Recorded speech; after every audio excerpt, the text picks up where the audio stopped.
자, 시작하겠습니다. 31번에서 33번까지의 고전시가 이유일의 전갑 팔곡이고요. 제목을 보시면 팔곡은 지금 보기 보시면서 8개의 연시조구나 라는 정보를 알 수 있을 거고요. 그럼 전갑은 결국 뭡니까? 밭전자에 집가자 써서 밭에서 벌어지는 어떤 집, 다시 말하면 농촌의 이야기라는 것을 알 수 있습니다. 우리 보통 전원이라는 말도 쓰죠. 자, 그러면 어떤 자연에서의 일이구나 라고 또 생각할 수 있는 겁니다. 33번에 보기 보겠습니다.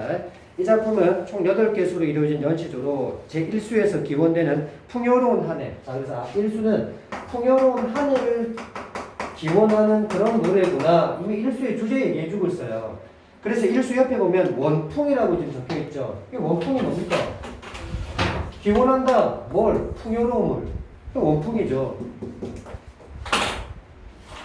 자, 그리고 시간은 6수부터 8수에서 새벽, 낮, 저녁의 시간인 신, 오, 석으로 세분화된답니다. 자, 그러면 풍요로운 한 해라는 것은 1년이잖아요. 그죠? 근데 이걸 좀 더 세분화했다는 얘기입니다. 어떻게 해요? 6수, 7수, 8수에서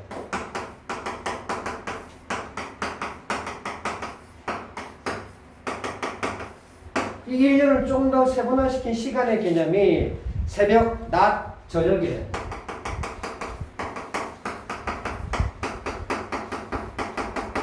이건 누가 봐도 우리말이니까 쉽게 따라가죠.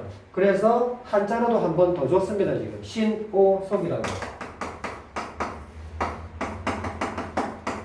이 한자를 몰랐다 하더라도 이 문장의 문맥을 보시면 새벽, 낮, 저녁의 시간 인 하고 수식 구조 주고 있잖아요. 그럼 당연히 우리 독서할 때 자꾸 수식은 같은 개념이다 라고 해서 정보 정리하는 방법 해봤습니다. 이런 거 따라가요. 이 정도는 새벽 신, 낮 오, 저녁 석. 자, 이제 각 수에서는 이에 대응되는 농가의 일상이 제시될 거랍니다. 농가의 일상, 새벽에는 어떤, 낮에는 어떤, 저녁에는 어떤 그 농가의 일상을 이야기할 거예요. 그렇게 작품 속 시간에 자연 및 인간이 함께 조응되는 모습은, 자, 그러면 시간과 자연은 이 시간에 자연과 인간이 조응을 할 거대.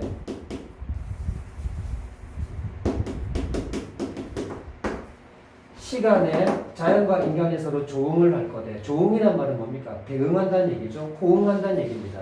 거의 같다는 뜻이라고요. 대비, 대조와 반대말입니다. 자, 그렇게 농가의 일상이 이렇게 시간의 흐름과 순환이라는 자연의 순리에 따르는 것임을 드러낸대. 농가의 하루하루는 시간의 흐름과 순환이래.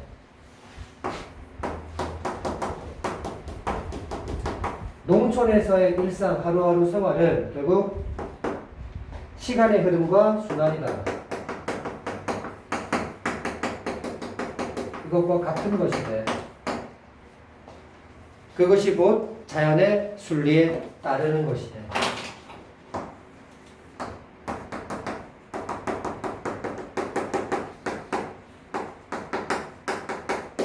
그래서 농촌에 살아가는 사람들이 농부들 아니겠습니까? 그럼 농부들의 삶은 결국 자연의 순리에 순응하는 사람들이란 말이에요. 자, 그 다음 또한 이는 식구가 특징적으로 배치된 구조와 맞물려 풍년에 대한 기원과 그리고 농경생활에 대한 만족감이라는 주제의식을 또 효과적으로 드러내게 됐답니다. 그렇다면 이건 바로 주제 아닙니까 여러분들? 풍년에 대한 기원, 이게 어디 있습니까? 아까 1년에 있었다고 그랬잖아요. 일수의 주제죠. 일수의 주제. 그리고 농경생활에 대한 만족감이라는 것은 이렇게 농촌에서 일상을 보내는 그런 농부들의 마음들 아니겠습니까? 나머지 수들의 주제다 이 말입니다. 이게. 자, 그러면 가보죠. 일수, 원풍. 이미 우리는 한 해를 그지 풍요로움을, 즉 풍년을 기원하고 있구나라는 것을 이미 확보했습니다. 풍년을 기원한다.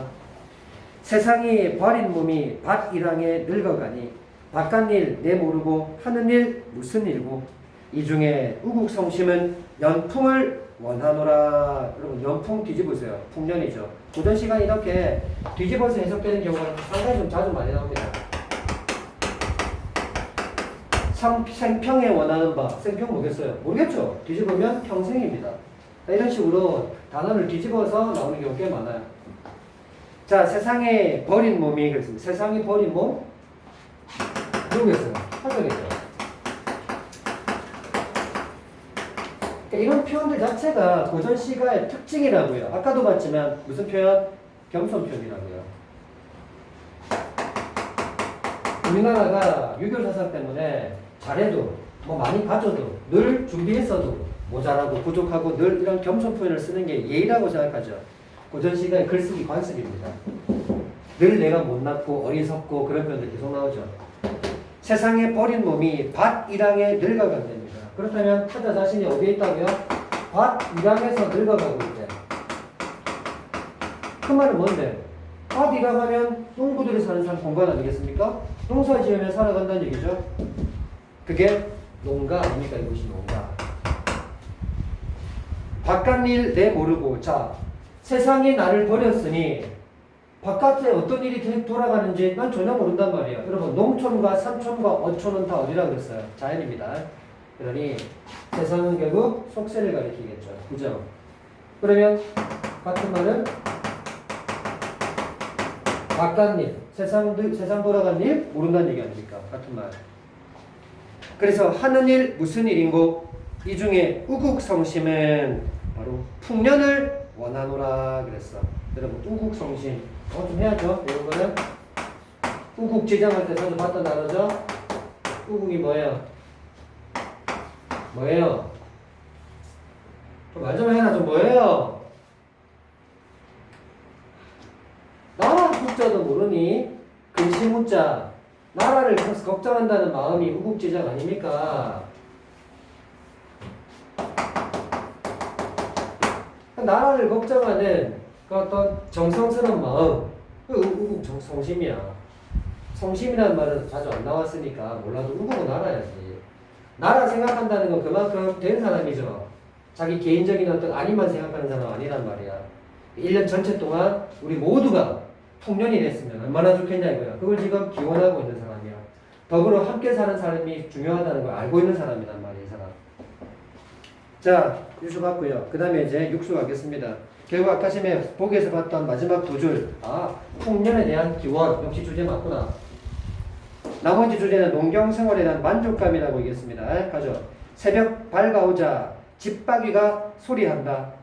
일어나거라 아이들아 밭 보러 가자꾸나. 밤사이 이슬 기운에 얼마나 길었는가 하노라 그랬습니다. 자, 새벽이 밝아왔답니다. 새벽 들어요? 아, 새벽이다. 이미 정보 다 줬습니다. 집박이가 소리를 한답니다. 일단 시각 외에 나머지 감각 보이면 체크하라고 했습니다. 집박이가 소리한대요. 뭐예요? 청각이죠? 집박이가 뭔 것 같아요? 추론해보세요. 아, 새구나. 일어나거라 아이들아 일어나거라 이런 것도 예를 출제 요소였죠. 뭐예요? 명령형 쓰고 있네요. 아이들아 그랬습니다. 무슨 법? 그러니까 지금 청자를 설정했다. 다 맞는 말이죠. 이거 나오면 말을 건넨다. 다 맞다고요. 자, 그러면 일어나거라 아이들아 뭐 하라고요? 밭 보러 가자꾸나 그랬습니다. 이것도 잘 나오죠 시험에. 뭐뭐 하자꾸나 뭐뭐 하자꾸나 뭐예요? 청유형이죠. 뭐 합시다 하자 이런 뜻이죠. 자, 그러면 밭을 보러 가는 게 목적이네요. 밤사이에 있을 기운에 얼마나 길었는가 하노라. 밭에 가면 뭐 보는데요? 밭에 뭐 있어요? 농사 지을 때 뿌려놨던 뭐 작물들이 있겠죠. 그게 밤사이에 비 맞고 얼마나 더 자랐는지 보고 싶다 이 말이야. 그러니 결국 이 아이들에게 뭐 하자고 얘기한 겁니까? 부지런히 일하자는 이야기를 한 거죠. 그죠? 부지런히 일하자는 얘기입니다. 즉 농사일에 힘쓰자라는 내용입니다. 자, 그 다음에 칠수갑니다. 오, 낮이네요 이제. 보리밥 지어 담고 풀로 끓인 국을 하여 배 고른 농부들을 제때 먹이자꾸나. 꾸나 여기도 청유형 나왔네. 먹입시다. 아이야 또 불렀네. 아이야 제가 얘기했죠.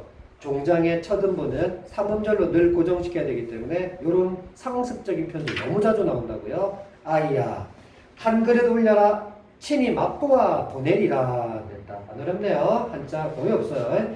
보리밥 지어 담고요. 풀로 끓인 국을 끓였고요. 그래서 우리 배 고른 말 그대로 배고픈 농부들을 제때에 먹입시다 그랬어. 그럼 제때는 어느 때겠어? 제때는 어느 때겠어? 낮이라 그랬잖아. 점심때가 있지. 점심 잘 먹이라 이 말이겠죠. 열심히 일해야 되는 사람인데 뭔가 먹는 게 있어야 더 열심히 일할 거 아닙니까? 그럼 이 농부들이라는 대상은 화자가 어떻게 바라보는 대상입니까? 애정을 가지고 바라보는 대상이겠죠. 그죠? 자, 아이야 불러내요. 또 한 그릇 올려라. 내가 친히 직접 맛보아서 보내리라. 농부들에게. 네. 자, 그 다음에 8수 가겠습니다. 저녁이네요. 서산에 해가 지고 해졌습니다. 저녁 맞죠? 풀 끝에 이슬이 난다. 이슬이 왜 나요, 여러분들? 해가 떨어지면 기온이 떨어지고, 기온이 떨어지면 역시 이슬이 생기죠. 호미를 둘러매고 달 등에 지고 가자꾸나. 여기도 정유형이네. 갑시다. 그러면 호미를 둘러매고 달 등에 졌다는 얘기는 뭔데? 달을 등에 지고 간다는 얘기는 밤늦게까지 거의 일을 했다는 얘기잖아요. 그죠?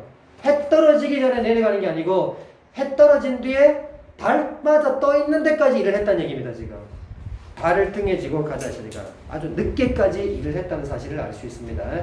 이런 거 출제자가 내용 확인 문제에서 얼마든지 변형시켜서 낼 수 있는 부분이라는 얘기입니다. 여러분 여기 나와 있는 문제 똑같이 안 되겠죠, 그죠? 다른 문제 냅니다. 일단 내용이 어떻게 돌아가는지 알고 있다면 풀 수 있지만 보조는 무조건 뭐다? 해석입니다. 이 중에 즐거운 뜻을 일러 무엇 하겠는가? 서리법. 그럼 이 중에 즐거운 뜻을, 즐거운 마음을 말해서 무엇 하겠는가 말이야. 말 안 해도 될 만큼 나 너무 행복하고 만족해요. 그 말이죠. 선생님 만족한 거 어떻게 하는데요? 보기에서 마지막 줄에 얘기했잖아. 농경생활에 대한 만족감이라고. 읽고도 못하면 연결 못하면 안 되겠죠. 31번에 윗글에 대한 설명입니다. 1번 반원법 없죠? 색채어. 역시나 제가 계속해서 이거 선택지 보는 순간 올라가서 색깔 어디 있다. 이러면 망한다고요. 모의고사가. 이런 데서 시간 쓰는 거 아까워할 줄 알아야 된다고요. 그래서 매번 얘기하잖아요. 3번에 무슨 감? 색채감이나 계절감 나오면 체크하라고요. 그래서 제발 얘기할 때 여러분들 나중에 시험 끝나도 우리 사이스토리 또 숙제 나갈 거 아닙니까?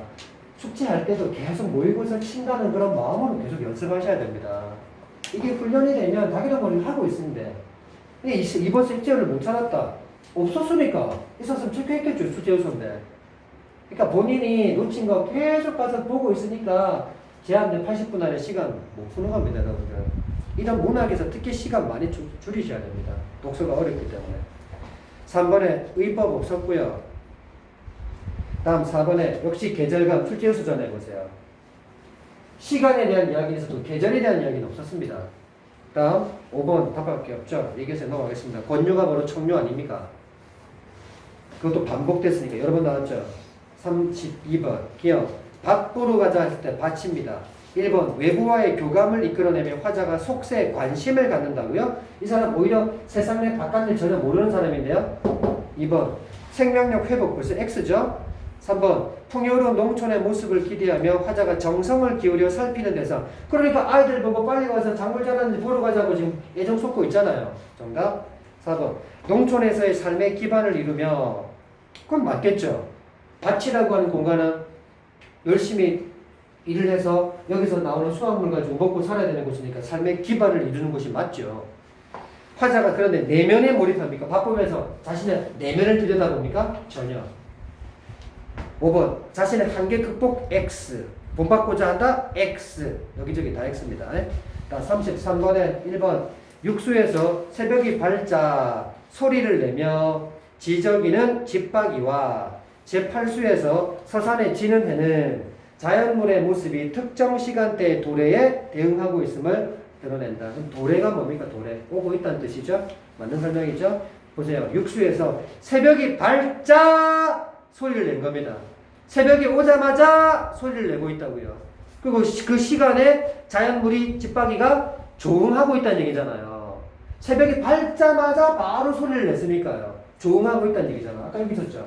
시간과 자연은 조응할 것이라고요. 보기도 맞고 내용적으로도 맞고 또 팔수에서 서산에 떨어지는 해는 그런 자연물의 모습이 특정 시간대에 도래했구나. 그러면 떨어지는 해가 바로 뭔데요? 저녁에 오고 있다라는 것을 또 의미하는 거잖아요. 해는 자연물, 해가 떨어진다는 것은 곧 자연물, 그것은 곧 시간이 오고 있구나, 저녁 시간이 오고 있구나가 조응되고 있다. 그런 거잖아요. 2번. 실수에서 보리밥과 풀로 끓인 국을 제때, 언제? 점심때 맞추어 친히 맛보아 보내겠다는 그 화자의 모습은 그대로 내용에서 확인했던 거고요. 해당 수의 시간인 낮에 대응된다. 당연한 거 아닙니까? 너무 쉬웠죠? 어디서 잘라서 글을 읽어야 할지도 여러분 신경 쓰고 읽으면 이런 게 잘 보입니다. 이렇게 긴 내용들은 어디서 잘라야 할지도 좀 알고 읽으세요. 3번 팔수에서 하루를 마치고 호미를 둘러매고 달 등에 지고 가는 화자의 모습은 까지 자르면 되죠. 이게 뭔데요? 내용이죠. 내용 그대로 확인했잖아요. 맞죠? 세분화된 시간을 아우르는 자연물과 자신을 동일치하고 있다고요? 그럼 여러분 여기서 자연물은 뭔데요? 그 앞에 너무 달밖에 더 있습니까? 그럼 이 달이 세분화된 시간, 즉 새벽, 낮, 저녁이라는 이 세분화된 시간을 달이 아우르고 있습니까? 여기서? 전혀. 그러니까 이걸 어떻게 읽어야 될지 알면 너무 아니라는 게 보여요. 잘만 읽어주면. 그리고 이 자연물과 자신을 동일시한대. 그러면 달이 자연물이고 달이 나와 같다 이런 시예요. 전혀 X. 여기저기 다 틀렸네요. 또 4번. 팔수에서 저녁에 풀 끝에 난 이 이슬은 있었죠. 육수의 밤사이 이슬과 연속성상에 있다는 점에서 자릅시다. 팔수에서는 저녁에 풀 끝에 난 이슬, 저녁에 중심을 맞추세요. 다음, 육수의 밤사이 이슬. 여러분, 육수는 시간이 언제입니까? 새벽이죠. 그럼 저녁에서 시간 흐르면 새벽 넘어가는 거 맞잖아요. 그게 시간의 연속선상에 있다는 뜻입니다. 그건 곧 자연은 시간의 흐름에 따라 흘러가듯이 자연의 순환의 섭리에 순응하고 있다는 뜻입니다. 맞는 말 맞죠? 5번 일수와 팔수에서 종장 첫 부분의 이 중에는 각각 의국성심과 즐거운 뜻에 함축된 작품의 주제의식에 대한 주목을 유도한다 그랬습니다. 주목 뭔데? 집중한다는 얘기죠. 그럼 잘라서 봅시다. 5번 일수에서 팔수 빼고요. 종장 첫 부분의 이 중에는 의국성심에 함축된 작품의 주제의식에 대한 주목을 유도한다 그랬잖아요. 올라봅시다.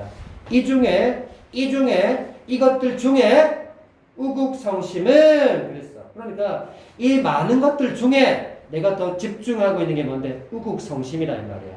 그 뜻이에요 이거. 의국성심이 그 앞에 이 중에라는 말 때문에 더 집중되게 만든단 말이야. 이것들 중에 하필 의국성심이 더 중요하다 이 말이야. 그렇게 읽어야 되는 거예요. 그러면 팔수도 역시 그렇게 읽어주시면 되는 겁니다. 이 중에 즐거운 뜻. 여기 집중하게 만들고 있다는 뜻입니다. 자, 그 다음에 34번에 38번 가겠습니다. 여기는 갈래가 뭡니까? 가의 박두진의 청산도. 자, 시죠. 현대 시죠. 나에도 기영도의 숲으로 된 성벽. 현대 시죠. 그리고 가에서 이렇게 줄글로 나오는 건 뭐다? 수필이라고 했는데요. 이번에 제목도 뭐가 붙었어요? 기가 붙어있네요. 고전 수필 되겠습니다.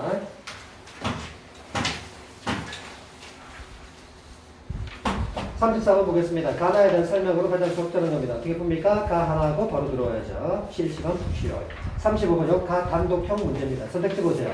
1년, 1년, 2년, 2년, 3년 나누었습니다. 그럼 연 하나 끝날 때마다 조지자. 시간 아끼라는 얘기입니다, 여러분들. 36번에 기억 니은입니다. 그럼 역시나 기억 니은 어디 있는지 위치만 확인하고요. 기억은 나시에 있습니다. 그리고 니은은 다에 있습니다. 그렇다면 가와 전혀 관계없는 문제입니다. 그렇죠? 그리고 니은은 기억은 나하고 실시간으로 바로 들어와주면 좋겠고요. 37번에 가나 다에 대한 그리고 여러분 보기 보세요. 보통 이렇게 가나다 묶어 있다면 전반적인 전체 공통점에 대한 설명에 보기에 한 문장 정도 주고 그 다음부터는 가는, 나는, 다는 이렇게 나오면 단독 설명인데 이거 하나도 그런 게 안 보입니다. 그러면 가나 다 해당한다는 얘기입니다. 그죠? 그렇게 하고 적용시켜 볼게요. 일단 이제 뭐 합니까? 문제 확인했습니다. 그 다음 두 번째 뭐예요? 제목은 봐야겠죠? 자작품 제목. 이거 어떻게 하는지 좀 생각해 보세요. 박두재 청산도입니다. 청산, 푸른 산에 대한 이야기인 거구나. 누가 봐도 청산을 긍정해 두시고. 자, 그 다음에 아까 이제 37번에 했던 보기 읽고 가겠습니다. 작품 속 공간의 특성은 청산이 공간이잖아. 그러니까 언제 뭘 보는지도 중요한 타이밍도 실력이에요, 여러분들. 청산이 공간이구나. 작품 속 공간의 특성은 해당 공간을 인식하고 경험하는 인물을 통해 드러난대. 그럼 이런 청산이라는 공간의 특성은 이 해당 공간, 즉 청산을 인식하고 경험하는 인물이 당연히 화자겠지. 그 화자를 통해서 청산이라는 공간의 특성이 드러날 거래. 그럼 여러분 이것도 우리 해는 거잖아. 화자가 시적 대상한테 보이는 반응.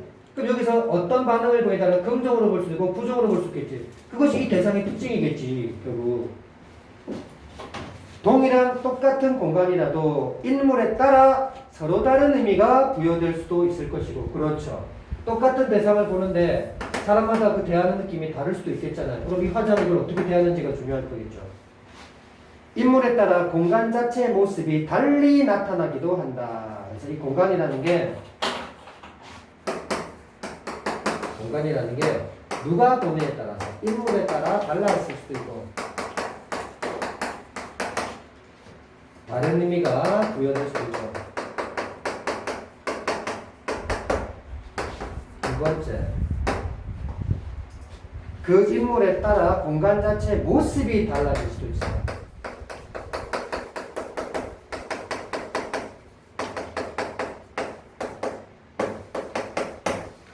자, 그런데 이 중에 후자의 경우, 그랬으니까 이쪽이네. 잘 적었네. 후자의 경우, 이쪽이죠. 대개 공간에 어울리는 인물만이 그 공간의 온전한 모습을 경험할 수 있는 자격을 가진다. 자, 후자의 경우 그 공간에 어울리는 사람.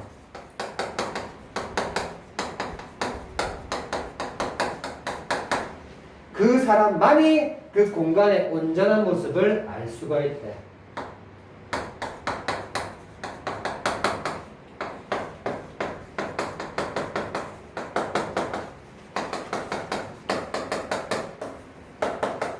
자, 그러면 가신지, 나신지, 다신지 보면서 생각하면서 이런 내용들 끌어들어와야 되겠습니다.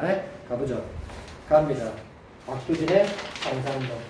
한국인 박두진님은 조지훈, 박목월과 함께 대표적인 청록파 시인이죠. 할 거예요.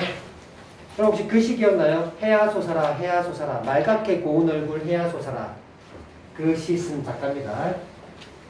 산하 우뚝 솟은 푸른 산하 철철철 흐르듯 짙푸른 산하 숱한 나무들 무성히 우거진 산마루에 금빛 기름진 햇살은 내려오고 둥 산을 넘어 흰 구름 건넌 자리 씻기는 하늘. 사슴도 안 오고 바람도 안 불고 넘은 골짜기에서 우러오는 뻐꾸기. 점점점점. 자, 일단 딱 보니까 무슨 시다? 줄글로 되어 있구나. 산문시구나. 자유시 아니다. 줄글로 된 무슨 구분이 없는 행의 구분이 없는. 자, 산하 불렀네. 이 산이겠지.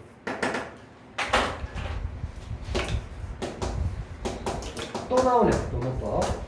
산하 우뚝 솟은 푸른 산하. 푸른 산이니까 그게 뭔데? 청산이지. 선생님 산하 반복. 그래, 반복하자. 여기서 우뚝 이런 그지 부사들이 그지 푸른 산의 모습을 좀 더 선명하게 만들어주지 않습니까? 그냥 산이 아니고 우뚝 솟은 산이잖아요. 그지? 상승의 이미지를 가지고 있다고요. 긍정일 수밖에 없다고요. 푸른 나왔는데 당연하지. 색해야지. 뒤늦게 하지 말고. 철철철철. 음상상징어도 보이네. 철철철철. 맞다. 우뚝도 이런 음성상징어 될 수 있습니다. 모양을 흉내낸 말이니까 우뚝. 철철철 흐르듯 짙푸른 산하. 계속해서 색 채워주고 있죠. 아까는 그냥 푸른데 지금 짙푸른 색이 더 진해지고 있어요. 숱한 나무들과, 그죠? 산이니까 당연히 많은 나무도 있겠죠. 무성히 반복, 우거진 그 산마루에 금빛, 이거 다 색채어죠. 금빛 기름진 햇살은 내려오고, 상상해봐. 산이 있는데, 여기에 햇살이 금빛으로, 거기다가 기름지기까지 해. 아궁정 아닙니까? 그런 햇살들이 막 내려오고, 둥둥, 임상상징어, 산을 넘어 흰 구름 건넌 자리 씻기는 하늘. 그러니까 여기에 구름이 이렇게 있었는데, 구름이 있다가 구름이 싹 하고 나면 어때? 더 선명한 하늘이 나타나겠지. 그걸 이렇게 표현한 거야. 흰 구름 건넌 자리 씻기는 하늘. 흰 구름이 건너고 나면 하늘이 더 잘 보일 거 아니야. 자, 그럼 여기까지 누가 봐도 더 어때요? 청산의 이미지가 상당히 시각적으로 이 색채 이미지 동원해서 상당히 긍정적 이미지, 아름다움을 보여주고 있어요. 부정적인 거 하나도 없죠. 근데 이제 그 뒤에 보세요. 여기서 사슴이 안 와요. 사슴도 마구 뛰어놀아야 될 건 공간 같지 않습니까? 이렇게 아름다운 곳인데 사슴이 안 와요. 그리고 바람도 안 불어요. 여기서 표현법 찾아야죠. 뭐뭐도 아니고, 뭐뭐도 아니고, 대꾸법도 나오네요.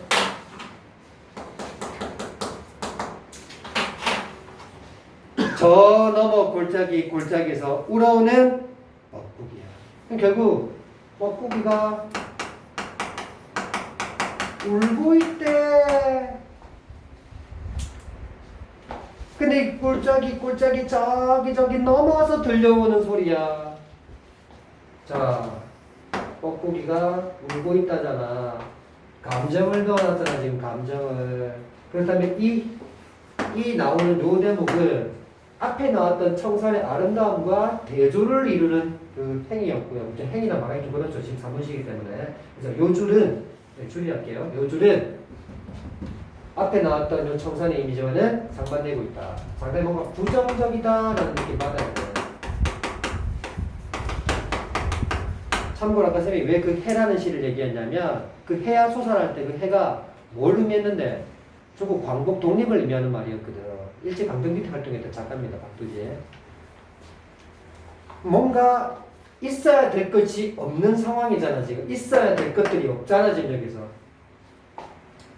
자, 그다음 갑니다. 사나, 푸른 사나, 계속 반복. 네 가슴 향기로운 풀밭에 엎드린다면 상상해봐. 네 가슴이래. 네 누군데? 청산이잖아. 의인화. 한마디로 산에 이렇게 풀밭에 엎드리는 거죠. 향기로운 풀밭에 엎드린답니다. 향기로운 풀밭입니다. 뭔데? 시각도 나오죠. 시각을 제외한 나머지는 무조건 체크. 그렇게 엎드리면 나는 가슴이 운답니다. 화자 등장했네요. 화자 체크. 나중에 표면적 화자가 공통점 선택지로 나타날 때 나 나왔나? 또 찾으면 안 됩니다. 일단 체크해야 됩니다. 습관적으로. 나는 가슴이 울어라. 이 운다는 게 바로 아까 그 위에 뻐꾸기가 운다는 것과 대응되지 않겠습니까? 나도 우는데 뻐꾸기도 울고 있단 말이야. 감정이 될 수 있단 말이야. 흐르는 골짜기 스며드는 물소리에 내사 줄줄줄줄 상징어 가슴이 울어라. 아득히 가버린 것 잊어버린 하늘과 아른아른 오지 않는 보고 싶은 그 하늘에 어쩌면 만나도질 보리고운 사람이 난 혼자 그리워라. 가슴으로 그리워라 그랬어. 자, 그러면 지금 왜 이렇게 울고 싶은지 그 이유가 좀 더 설명해지게 나왔네요. 아득히 가버린 것과 그리고 잊어버린 하늘과 또 오지 않는 보고 싶은 그런 하늘에다가 거기에 결정적으로 한 방 더 연결. 바로 이거죠. 어쩌면 너무도 만나고 싶은 보리 고운 사람이었어. 이 사람이 화자가 너무도 보고 싶은 사람이야. 정말로 사람으로 봐도 되고 아니면 어떤 보기를 하나 더 보기 박스 주놓고 어떤 시대적 상황일 수도 있다고 한다면 독립일 수도 있는 거죠. 자, 보리 고운 사람. 일단 이게 없네. 이게 결핍이 돼 있어서 울고 싶었던 거였네. 자, 계속해서 3년 보시겠습니다. 티끌 부는 세상에도 딱 봐도 부정적 세상이죠. 벌레 같은 세상에도 역시 부정이죠. 눈 맑은 또 가슴 맑은 보고 싶은 내 사람. 그러니까 아무리 부정적인 현실이어도 오히려 부정적 현실일수록 더 보고 싶겠지 이런 사람들이 필요한 사람이니까. 달밤이나 새벽녘 홀로 서서 눈물 어릴 보리고 온 나의 사람. 달 가고 밤 가고 눈물도 가고 피어올 밝은 하늘 빛난 아침에 이르면, 그러면 여러분 이 아침은 밤과 대비되는 긍정의 시간이겠죠. 그러면 향기로운 이슬밭 푸른 언덕을 총총총총 상징어 달려도 와줄 보리고 온 나의 사람 그랬어. 그러면 이 사람이 언제 온다고 보고 있는 거야? 지금 오진 않았지만 가정을 해보자고. 언제 온다고? 그 앞에 먹으면 피어올 밝은 하늘 빛난 아침이 오면, 그러면 총총이 바쁘게 와줄 것 같다 이 말이야. 지금 이 부정적 현실이 사라지고 긍정적 시대가 도래하면 이 사람 만날 수 있을 것 같아요.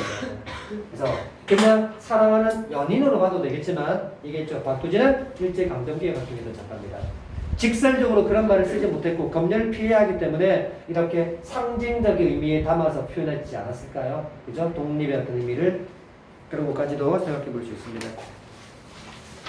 자, 그 다음 마지막 푸른 산 한나절 구름은 가고 골 넘어 뻐꾸기는 우는데 눈에 어려 흘러가는 물결 같은 사람 속 아우성쳐 흘러가는 물결 같은 사람 속에 난 그리워하노라.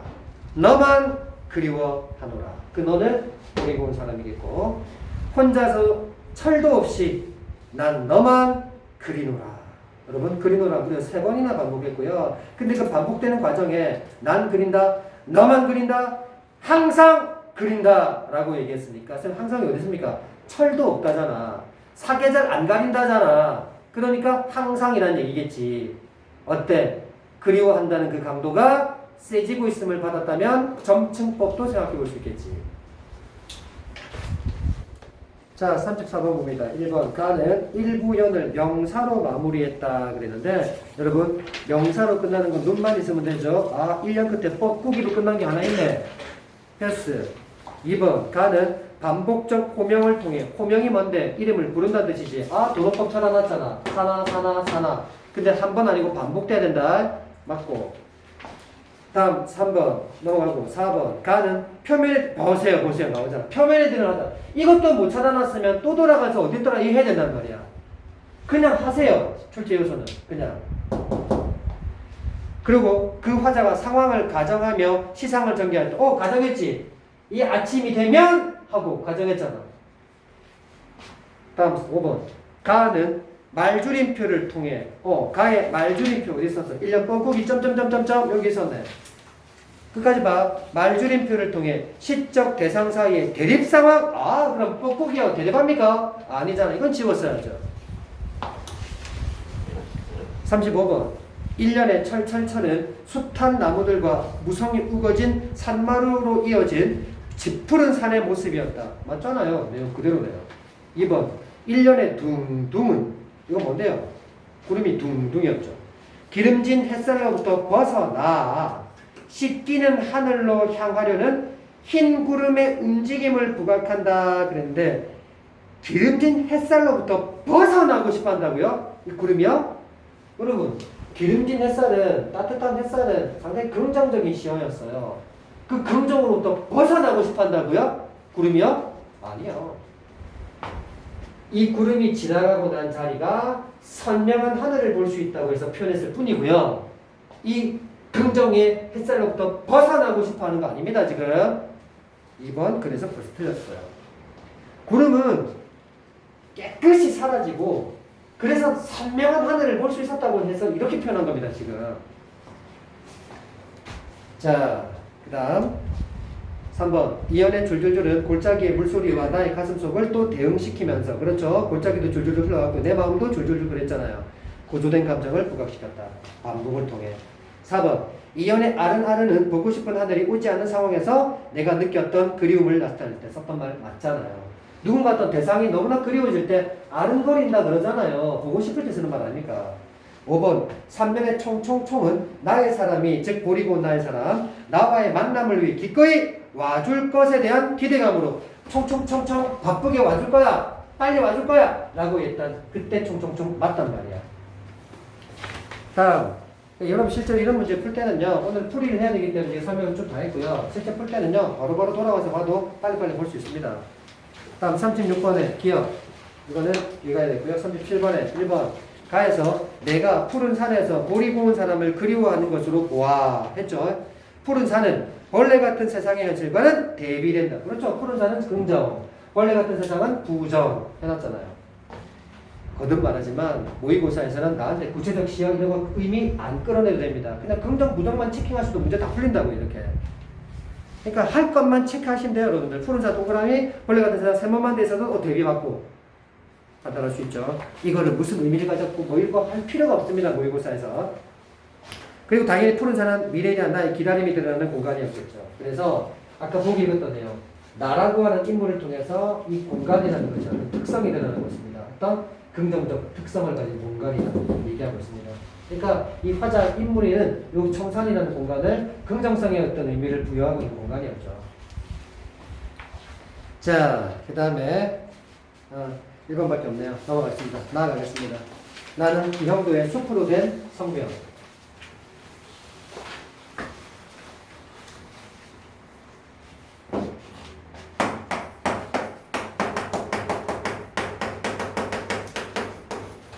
성벽이, 캐슬의 벽이 숲으로 되어 있대요.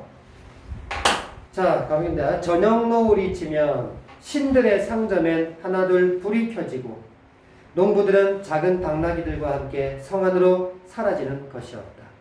성벽은 울창한 숲으로 된 것이었어. 제목이죠? 숲으로 된 성벽. 누구나 사원을 통과하는 구름 혹은 조용한 공기들이 되지 않으면 한 걸음도 들어갈 수 없는 아름답고 신비로운 그 성. 일단 성은 긍정의 공간이네.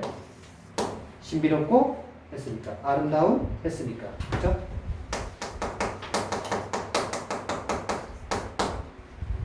조급히 하지 말고요. 복이 없었다면 읽어가면서 수식어 와서 술어보고 판단하면 된다 그랬습니다.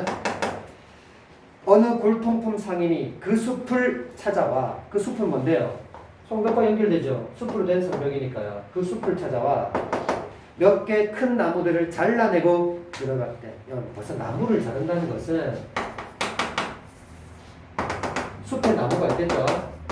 나무를 자른다는 것은 숲을 파괴하는 거 아닙니까? 숲을 파괴한다는 것은 성벽을 공격한다는 얘기 아닙니까? 연결해야죠. 그러면 그 한 사람이 누굽니까? 골동품 상인이었죠. 나쁜 놈이죠. 그죠?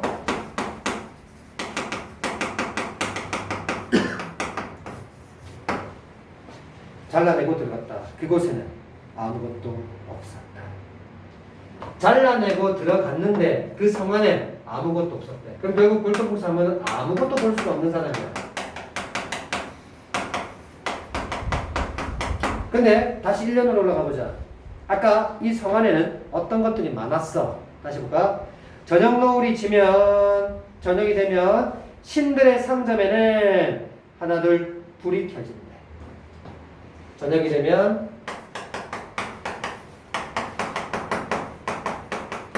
상점이니까 가게지, 그지? 근데 신들이 물건을 팔고 있다는 재미있는 그런 발상을 보였는데요. 그 신들의 상점엔 불이 켜져. 불이 켜진다는 건 이것과 대비되잖아. 아무것도 볼 수 없는데 이거 불이 켜져 뭘 볼 수 있다는 얘기잖아요. 대비. 그리고 농부들은, 자, 시작대상 농부들은 작은 당나귀들과 함께야 같이 간다. 작은 당나귀와 함께 성 안으로 사라진대. 그렇다면 이 아이들 농부와 작은 당나귀는 어디로 가? 성으로 갈 수 있어. 언제? 저녁이 되면. 그리고 신들의 상점에 불이 켜지면 이 사람들은, 이 사람과 이 동물은 성 안으로 들어갈 수 있어. 근데 아까 골동품 상인은 요 성벽으로, 성 안으로 들어갈 때 어떻게 들어갔어? 나무 자르고 들어갔지. 근데 아무것도 안 하고 들어갔어. 대비가 되고 있다. 계속한다. 성벽은 울창한 숲으로 된 것이어서 누구나 사원을 통과하는 구름 혹은 조용한 공기들이 되지 않으면 한 걸음도 들어갈 수 없다고 했으니까 그럼 뒤집어 보자. 들어가려면 어떻게 해야 된다는 얘기야? 사원을 통과하는 구름이 되거나 또는 조용한 공기가 되면 들어간다는 얘기잖아. 지금 좀 전에 누가 들어갔어? 농구 들어갔고 작은 당나귀 들어갔지. 그러면 동질적 의미를 가진 것도 찾을 수 있겠네. 즉 구름과 조용한 공기 얘들은 성 안으로 그냥 들어갈 수 있는 하이패스 그냥 들어갈 수 있는 존재라는 점에서 동질이란 말이야. 그런 신비로운 성. 그 다음에 신비로운 성이 바로 뭔데? 신들의 상점이지 않겠어. 그 성 안에 뭘 파는지는 모르겠지만 신들의 상점이 그 안에 있잖아. 성 안에 있잖아.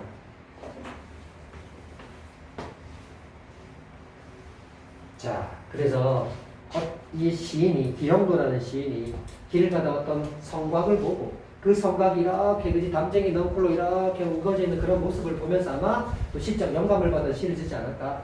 인물에 따라서 그죠? 그런 공간 자체의 어떤 모습, 즉 아까 이런 인물들은 그 공간에서 그지 이런 신비로움과 이런 것들을 느꼈다. 이 골동사하면 또 아무것도 볼 수 없어. 똑같은 공간인데 지금. 자, 그래서 2연을 이제 마지막 볼게요. 그곳에는 아무것도 없었다. 자연을 파괴하고 들어간 굴뚝부 상인에게는 그 어떤 것도 허락하지 않았단 말이야. 그가 본 것은 그저 쓰러진 나무들뿐. 잠시 후 그는 그 공터를 떠났다. 지금 이 공터가 뭐예요? 성이잖아요. 이 성을 이 사람은 아무것도 없으니까 공터라고 표현했어. 근데 이 농구들이나 이런 것들은 뭔데? 신비로운 성이라고 얘기하고 있잖아. 인물에 따라 공간 자체의 모습을 다르게 인식하죠. 자, 그렇다면 여기 보세요. 아까 그 공간에, 그 성에 어울리는 자가 이들이라는 것을 알 수 있겠지. 그런 사람들한테는 그 성이라는 공간이 온전한 모습으로 보여주게 있단 말이야. 이렇게 연결하면 되겠죠. 자, 농부들은 아직도 그 평화로운 성에 살고 있다. 알아. 이 사람들은 평화로운 성이야. 얘한테는 공터지만. 물론 그 작은 당나귀도 함께. 됐니? 자, 그럼 34번에 1번. 1부연을 명사로 마무리했다는데, 여러분 실제로 이런 것들은 34번에 가하고 1 선택지 볼 때 나도 빨리 그냥 끝만 보면 되잖아요. 그죠? 신비로운 그 성 할 때 성 있었죠. 그죠? 그러니까 달리가 안 되네요. 그죠? 틀렸고요. 2번에 반복적 호명을 했는데, 여러분 누구 부릅니까? 도노법 있습니까? 있습니까? 도노법? 없죠. 그러니까 나와 달리. 맞죠? 정답이네요. 3번. 나는 근경에서 원경. 자, 이것도 전형적으로 우리가 시상 전개 방식에서 많이 외웠던 단어입니다. 가까운 것 보다가 점점점 멀리 봅니까? 그런 거 없습니다. 풍경 묘사 없습니다. 4번. 나는 표면에 들어가는 화자. 보세요. 못 찾았잖아요, 지금 나. 생각하기 뭐 있습니까? 하면 바로 체크하면 되는데. 나 X. 5번. 말줄임표. 역시 그곳에는 점점점점 있었죠. 근데 그때 시적 대상 사이의 대립 상황을 드러내고 있었다 그랬는데, 시적 대상 사이의 대립? 그러면 시적 대상이면 그 위에 골동품 상인의 숲을 찾아왔고 몇 개 큰 나무들을 잘라내고 들어갔어. 그곳에는 아무것도 없었어. 그러니까 뭔가 기대하고 갔겠지. 근데 쓰러진 나무 외에는 아무것도 없었어. 그러면 이 대상 사이의 대립이다 그러면 나무들 알고 대립하고 있어, 이 골동품 상인이? 그런 건 아니잖아. 할 만한 게 없어요. X. 자, 그 다음 36번에 기억에 큰 나무. 자, 몇 개 큰 나무였습니다. 자연의 소재죠, 이것도. 1번. 그는 기억을 목적 추구에 방해가 되는 대상으로 인식한다. 성 안으로 들어가는 게 목표야. 근데 그 나무가 가리고 있으니까 방해된다고 생각해서 잘랐겠지. 맞는 말이네. 다음 2번. 그는 기억으로 인해 큰 나무 때문에 자신의 행동에 의심을 갖게 돼서 큰 나무 때문에 저거 뭐지? 자신의 마음에 의구심이라는 것은 의아해하는 마음입니다. 전혀 아니죠. 3번. 기억은 그가 상생의 관계를 포기하게 되는 계기 함께 살아야 돼 라고 생각한 그였는데 자 나무 보면서 그걸 포기하게 됐니? 전혀 말도 안 되는 소리죠. 4번 기억은 그의 문제 해결 과정에서 희생되는 대상이다 이렇게 읽어야 되겠죠. 그러면 그가 문제 해결하고 싶다 즉 성 안으로 들어가고 싶은데 근데 그 과정에 뭔가 방해가 된다고 생각되니까 잘라냈으니까 요거는 보류해도 되겠네. 5번 기억은 그의 내적 갈등을 유발한다고요? X 과감하게 이런 건 지웠어야죠. 남은 건 이응 가지고 풀어야 되겠습니다. 37번에 2번 나에서 농부들이 울창한 숲을 통과해 성 안으로 사라진다는 것은 내용이죠. 이들이 구름이나 공기들과 같은 속성을 지닌 보세요. 연결해놨잖아요. 맞다. 부정만 체크해도 풀 수 있다니까 이렇게. 다음 3번 그리고 온전한 경험을 자격한다. 그렇죠? 온전한 경험 자격할 수 있다. 맞잖아요. 누가요? 농부가. 3번 나에서 농부들에게는 평화로운 성이 맞죠? 골동품 상인에게는 아무것도 없는 빈 공터로 보인다. 맞죠? 인물에 따라 동일한 공간 모습 달리한다. 그렇죠? 보기가 잘 연결했습니다. 자, 그 다음에 없네요. 다 가겠습니다. 이주부의 지지헌기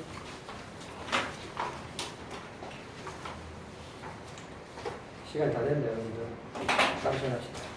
어차피 끊어질 것 같은데 뒤에 수업에 있는 사람들이 있어서 다음 시간에 할 거니까 제발 잘 챙겨오시기 바랍니다. 제발.